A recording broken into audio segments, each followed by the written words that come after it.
Habari, karibu tena. Leo nitaelezea njia 7 ambazo zina uwezekano mkubwa wa kuweza kupata mapacha. Nitaelezea hizi njia 7 kwa ndani zaidi. Sababu ya kwanza ni ile hali ya kulisi kwenye familia.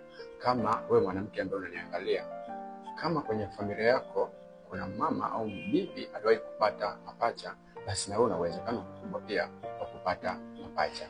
Lakini sababu ya pili ni umri.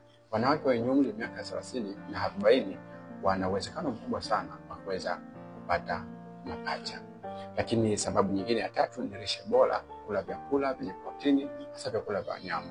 Nikiongelea vyakula vya wanyama, hapa namaanisha ni kula nyama na baadhi ya vyakula vingine. Lakini hapa nihitaji kufahamu zaidi, shusha comment hapo chini nitatafsiria.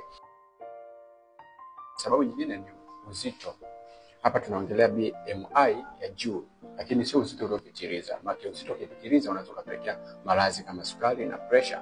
Na sababu nyingine ni dawa za kuongeza ovulation kama chlomide. Chlomide hizi ni dawa za kuongeza ovulation ambazo hizi zinatolewa chini ya usimamizi wa daktari. Na sababu nyingine ni IVF. Hii ni kupandikiza yai zaidi ya moja na kufanyika chini ya madaktari bingwa wa mfumo wa uzazi. Na mwisho ni kama ulishawahi kupata ujauzito wenye mapacha, basi uwezekano mkubwa wa kupata ujauzito tena wenye mapacha huwa unakuwepo. Kwa hiyo kama unahitaji kupata mpangilio bora wa lishe na njia za kuweza kupata ujauzito wenye mapacha, kupata mapacha, basi cha kufanya ni comment hapo chini. Pia unaweza kuchukua namba kwenye bio kwa ajili ya mawasiliano zaidi. Naitwa Dr. Emmanuel. Asante.